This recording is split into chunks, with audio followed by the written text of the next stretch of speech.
And finally, I have now finished Space Marine 2. I finished the main campaign. I've done a little bit of the co-op stuff. I have not jumped into the PvP yet for some reasons I'll explain. So I've been looking forward to Space Marine 2 for quite a while. I like the original game a lot. And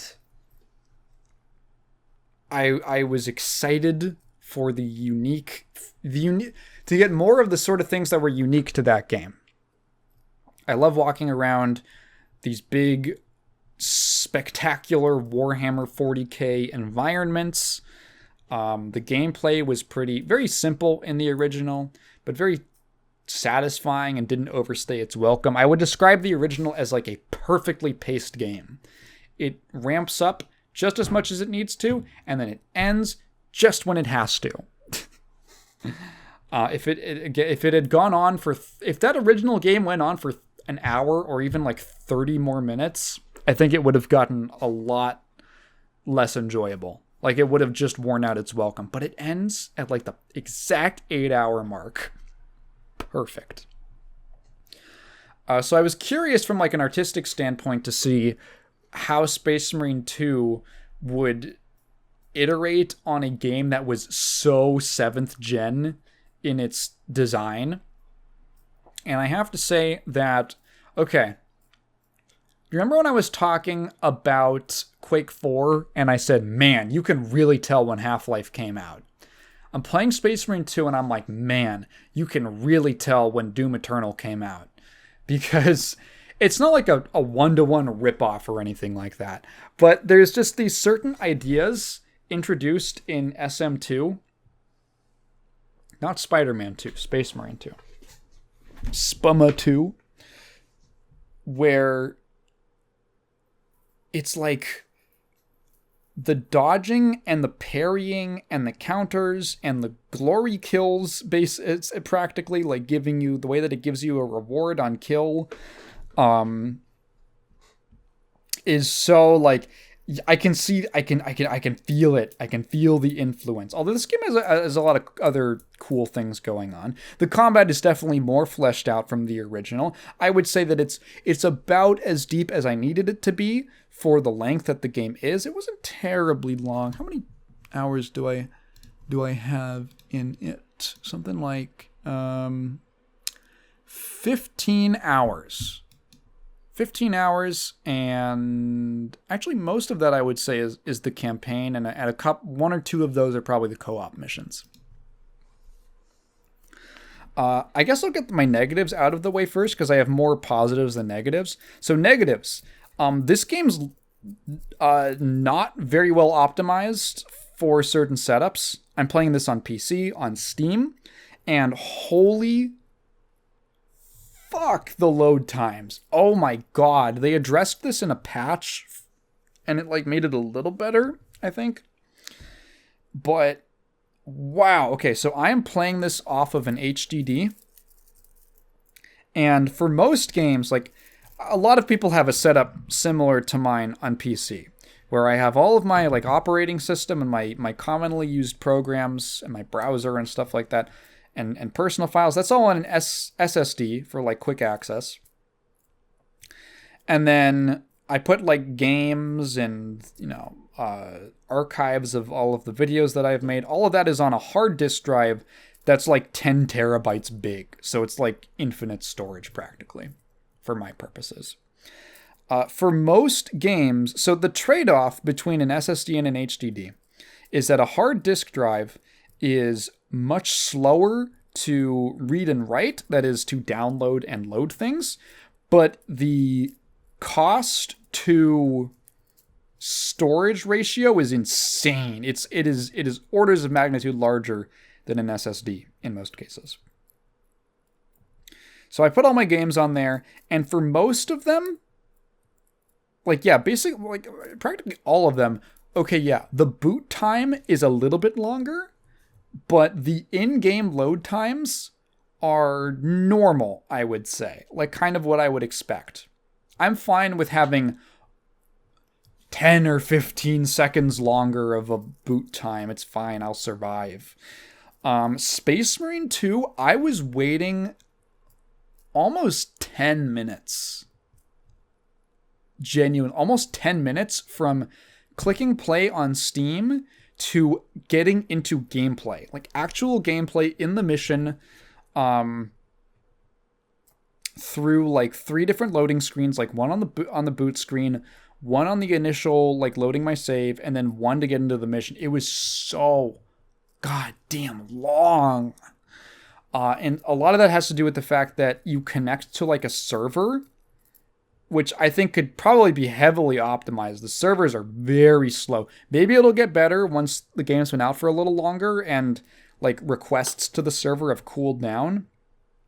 But man, it is taking fucking forever. It was very hard to consistently get into co-op games. Of like, I'd load in and it would just be in a loading screen for 5 minutes. And I was like, I don't think this is going anywhere. Yeah, connectivity issues are a problem for me at the moment. And it's probably the biggest thing that is discouraging me from continuing to play it. Just because, like, I don't want to wait 10 fucking minutes for the game to load up. So, that's easily my biggest gripe. Which is probably an okay gripe to have.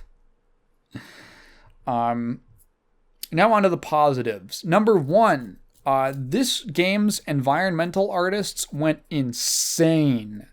They went crazy. And the sound effect team, holy cannoli, dude. The environments are absolutely gorgeous. We were just talking earlier about the kind of wall that we've hit in terms of graphical improvements. Space Marine 2 is a game that I'm like, damn, this is the first game that I've had like frame drops on. Because there's so much shit and it looks too good. And I'm running it on like ultra. And you know what? I'm okay with that. I can accept that. I'm flying too close to the sun. Oh my god, just like the lighting, the architecture, the attention to detail. Regularly, like this is an extremely linear game, but even for segments where technically you're kind of just walking down a hallway, they will construct these lavish environments that extend well beyond the playable area just to fill out the world. And it really goes a long way to making the game feel less linear, right? Like it feels like you are in a larger world that is not just like a roller coaster ride that it's just a track you're going on, right? This is like a lot of polished stuff, a lot of just detail. There's also the fact that like frequently the fact that these environments are so big allows them to leverage a really cool technical thing about the game, which is that Space Marine 2 focuses whatever engine or technology they used for their World War Z game, which featured these big swarms of zombies, and all of them were actual game entities that you could interact with. They weren't just for show. Like, even the ones off in the distance, right? This makes use of that, but for Tyranids, which is a pretty good, in my opinion, a pretty good usage of the technology. Tyranids they're the classic swarming army. They're the devouring swarm of the 40k setting. These fleshy bug monsters that just regenerate and reproduce, and they're all part of a hive mind, and they all swarm in one direction. And there are some truly awe-inspiring visuals in this game. I think in some cases, leaning heavily on spectacle can feel a little cheap, but when it comes to Warhammer, to me, the vastness is part of the appeal. Just the sheer size of everything is it, and what a strong aesthetic it has is a big part of the appeal of putting me into that world. And I think this game really accomplishes that, not just with the huge environments, but also with like you're standing on this ledge, you're standing on a walkway, and the walkway is a small playable environment, but you can look to the right and there will just be a mass, just a horde of Tyranids just stampeding in the distance, and you can actually take out your gun and shoot them, and they are real. They will die, and you will see the particle effect of the blood shooting out. There will be explosive barrels that you can shoot in the distance, and a bunch of them will just and fly away. And it's a little bit of presentation, and that makes the world feel so much bigger, and less confined. It's really cool. The feeling of being a Space Marine is heavy. I think Space Marine should feel powerful and heavy, but also like decently fast. That's the thing about Space Marines in lore, is that they aren't just these towering, hulking, giant guys. They're also like really fast. They're kind of like freight trains, or like big ass trucks. They're like semi trucks, where they can build up a lot of speed, and that's kind of part of what's dangerous about them. So the move. So I do wish this game had an FOV slider. Apparently the FOV slider, there was actually a statement like today about why implementing one would be tricky, is because this game has like a mechanic, I guess. It's got a feature where at certain points a little prompt will come up that'll say attention, and you'll hit the button and it'll kind of naturally move the camera over to a point of interest for you to make note of. Kind of like a sort of compromise between, we don't want to railroad you too hard in forcing you to look over here, but we also don't want you to like miss it, something big that's happening. And apparently that's hard to play nicely with an FOV slider. I did feel like the screen was a little bit cramped. It feels like it was maybe designed to play more on consoles, which tend to have tighter FOVs than PCs, where you're much closer to the screen. Not like a terribly huge complaint, but it did feel a little bit cramped.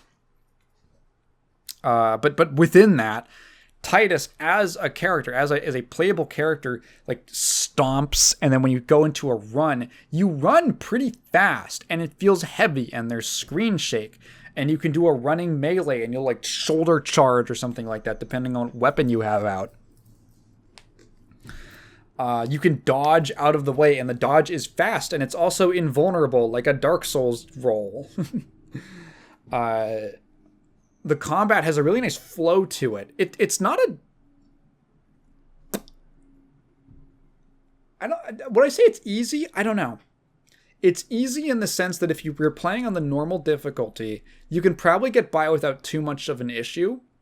I started the game off on Veteran, and I was getting my fucking ass kicked on just the tutorial, like, intro level. I was getting ripped apart. I died like 10 times, and I was like, I think I have to knock the difficulty down. Thankfully, you can between missions. And once I played on normal, it was still a good challenge. I almost wish there was like a middle point. I think I was talking about that on the last podcast. I wish there was a little bit of a mid-ground between the current like normal mode and the Veteran, as they call it.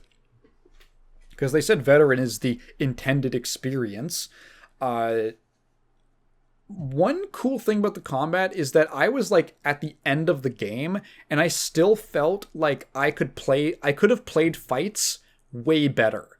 Like to the point where I'm like, damn, I kind of want to replay it just because I want to get better at the combat. I was never perfect at it. It's a pretty simple combat system, all things considered, right? You got shooting, you have melee, but there's like some nice detail and complexity added in small dosages. So you got melee, you got your shooting, a bunch of different weapons.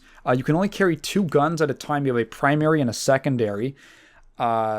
and the selection of weapons, you're constantly getting options for new ones. You'll kind of figure out which ones you like more and which ones you like less. The melee weapons are very cool because they all have different combos and movesets. I think there's like 4 or 5 of them. I really like the power sword. I like that one a lot. That's like a balanced off single target and multi-target one. It has some cool stuff where... So generally the combos are executed by like you do like a click on the melee button, and then you can click a bunch of times to do a melee sequence, and then you can hold the button to do a certain finisher. So you can do like 3 light attacks and then hold to do a heavy attack that's like a unique finisher that's different from if you did like 2 light attacks or something like that. So they've all got these kind of subtly different movesets. They excel at different either single or multi-targets. What I liked about the power sword was that it didn't have like a standard heavy attack. The heavy attack is that it actually just switches modes. And in one of them, the single target mode, it does like a lot of like really aggressive strikes. And then the multi-target mode has these like bigger sweeps that don't like stagger individual enemies for very long, but it like lets out this kind of wave of energy to hit a bunch of enemies. And then you can like do an attack, and then Titus will go into a stance. If you do like a light attack and then don't press anything, not even movement, Titus will like hold his pose and go into a stance where the blade like flashes, and then you can do another melee attack, and it's like a unique finisher where he like does this like charging swipe and then leaps and then crashes the sword into the ground. It's really cool. The defensive options add a lot of... That's kind of, I'd say, the other half of your repertoire. And those are pretty much universal. They're cool. I like them. It's there's only like 3, I suppose. So there's parry. So there's 4. So there's blocking.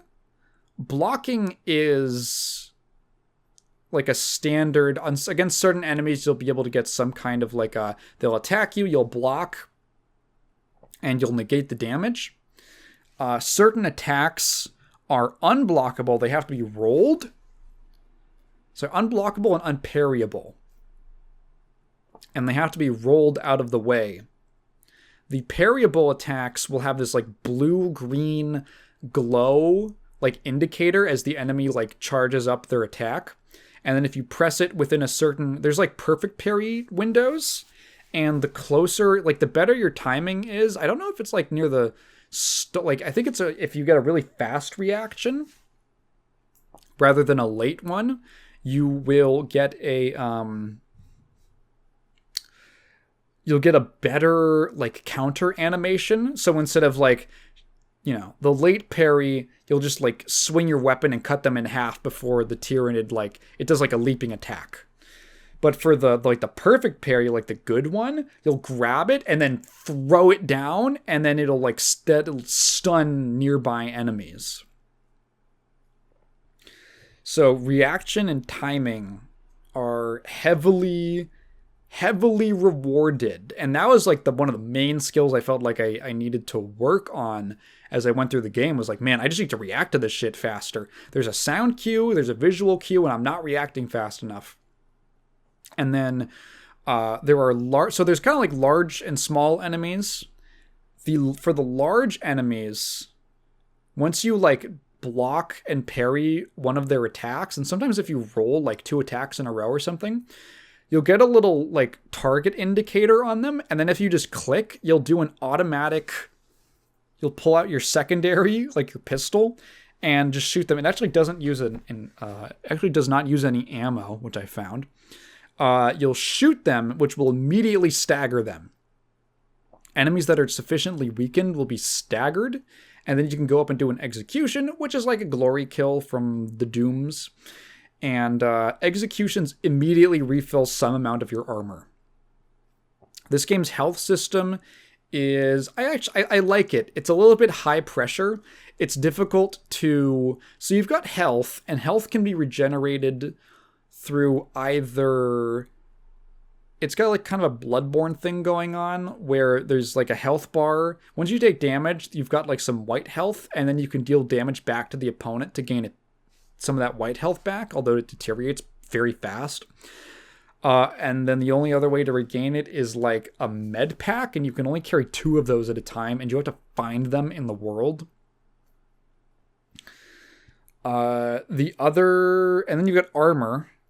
Armor is, you've only got like 3 hits of armor, and they are hits. Like, you get struck, especially by a melee, like a whole chunk of your armor is gone. Like, 1 hit is gone.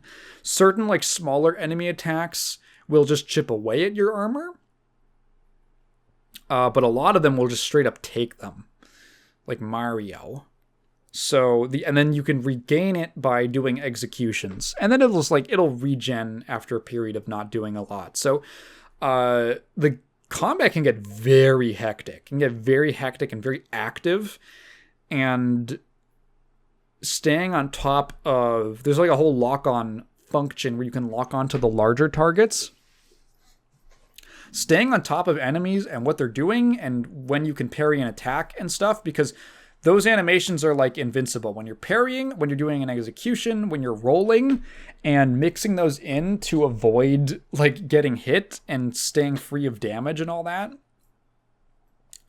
Maximizing your time invulnerable, because you will just be surrounded by a swarm of Tyranids, and you just have to chain sword through them. And it's not always like, you'll take damage. You're going to take hits. They're not exactly a pushover. There's some very fun one-on-one fights with like larger Tyranids. That's really cool. I will say, I guess, okay, so plot-wise, this is spoilers, I guess. I mean, it was in all the marketing promotion. The Tyranids are not the main villain of the game, which is like a bit of a bummer, because Tyranids are kind of like orcs. Funny enough, orcs are in the first game too. And the same thing happens to them. In a lot of Space Marine stories, stuff like Tyranids and orcs are used as like the initial threat that draws the main characters to the conflict. And then, it was actually chaos. It was chaos. There's an achievement called like Chaos All Along. So I was a little bit bummed that it's like, okay, it's just Chaos Marines again, like in the first game. However, that being said, I do like the fact, I think the way they did it was really cool. I like the fact that it's Thousand Suns.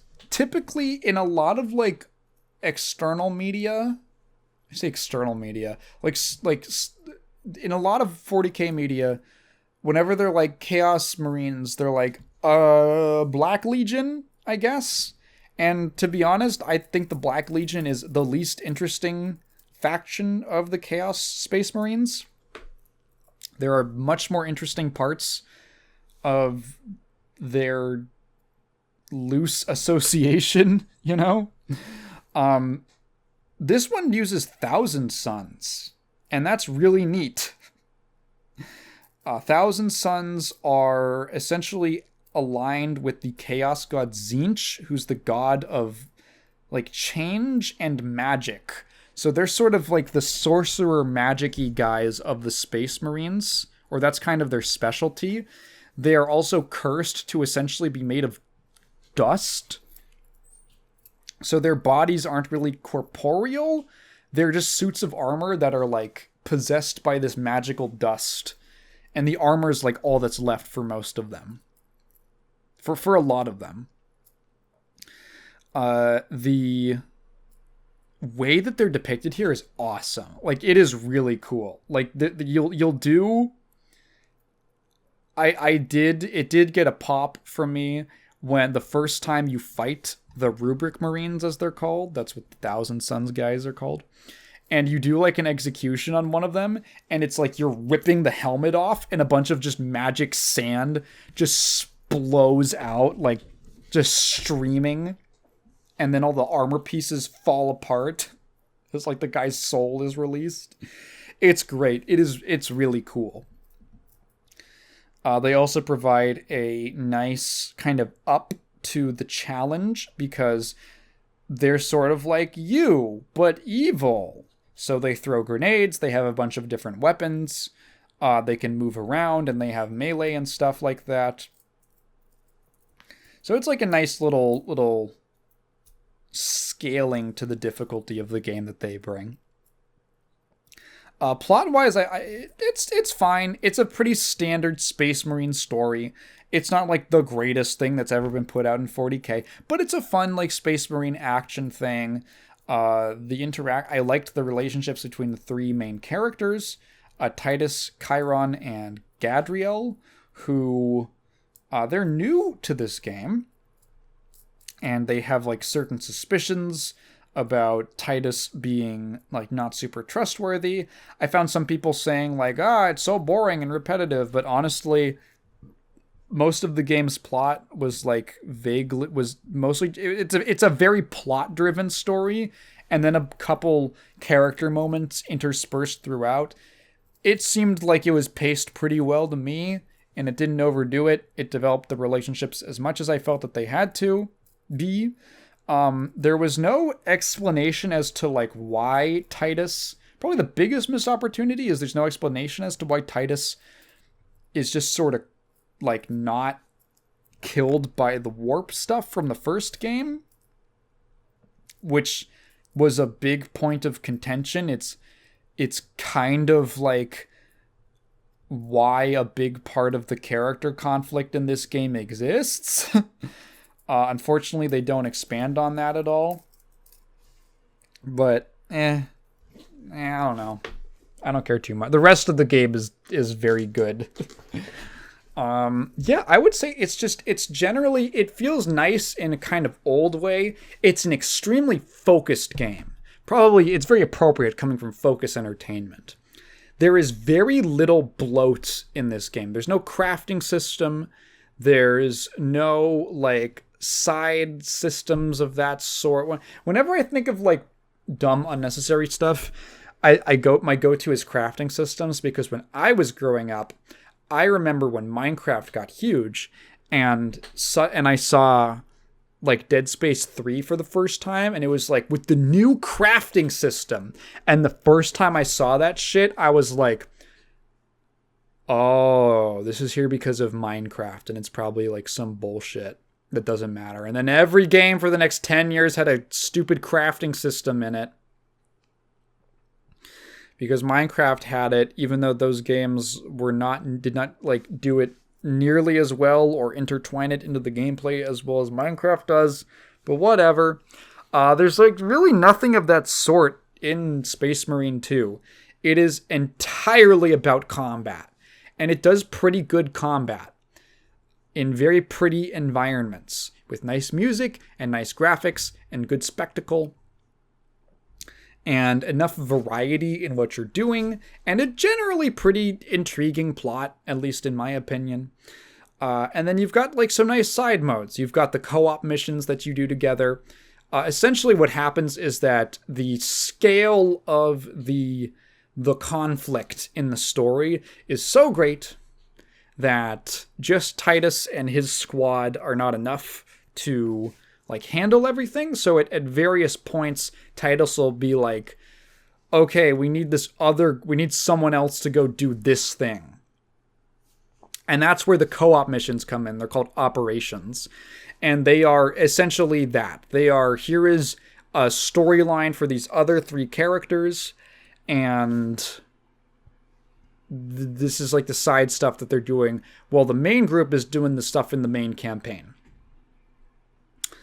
This is also where the customization comes in, at least outside of the PvP. The customization in this game is really cool. It's kind of old school in the idea that you have to unlock a lot of it by playing the missions and then earning a currency, and then you just kind of unlock the stuff. I don't even think you can buy it with real money. You have to like unlock it like a video game or something. There are a ton of different paint options. There's a ton of different armor options that you progressively unlock just via progression and playing more missions and doing better in the missions and stuff like that. So incentives to keep playing and getting familiar with the game and all that. And some of these look really good. Some of the armor pieces look really cool. There is a DLC thing, like a DLC pack of cosmetic items. I'm okay with that existing. My one problem is that the one fucking paint I want is in the DLC pack. I have mentioned before my own homebrew chapter. You can call them homebrew. I've kind of adopted them. The Steel Confessors. Their main color is like a chrome or reflective silver. And that is in the DLC pack. God damn it, I have to use shitty Space Wolves colors to even get it kind of close. I hate Space Wolves. So it's kind of annoying to me. So until then, I don't know, there's a price drop or some way to earn that besides it, I don't know. I've just been grinding. I was grinding co-op missions so that I could unlock all the parts of the Iron Hand, so I could just make Iron Hands instead, because I love me some Iron Hands. But yeah, the customization options are great. They're very fleshed out. There's lots of different... There's a pretty good amount of different patterns you can get on your armor.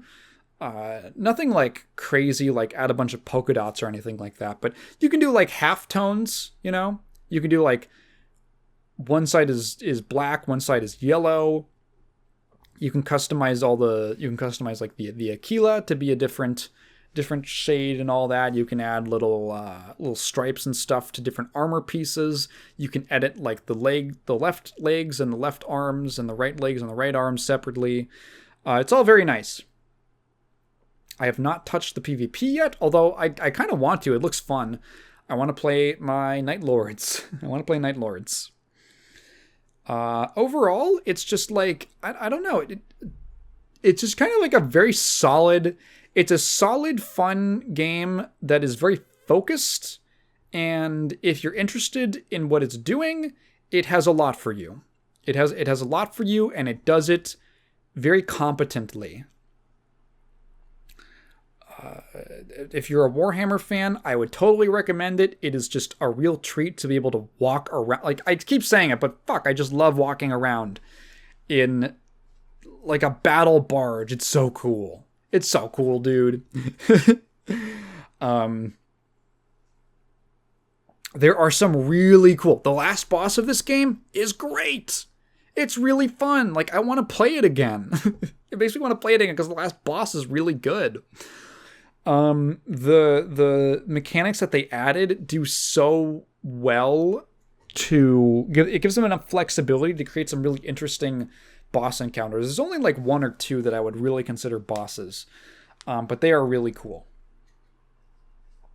It's not terribly complex. It does a very small amount of things very well. I would give Space Marine a thumbs up.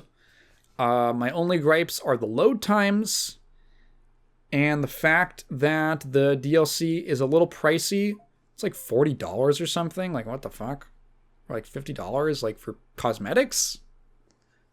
It's a little too pricey, to be honest, for what they're offering.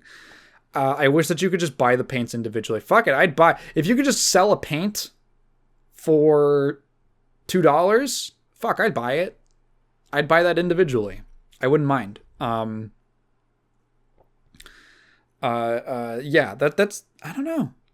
I had a good time with it. I'll probably play some of it later on. Again, just the fucking load times. But yeah. When am I ever going to wrap something up cleanly? I've always got more thoughts to attack on.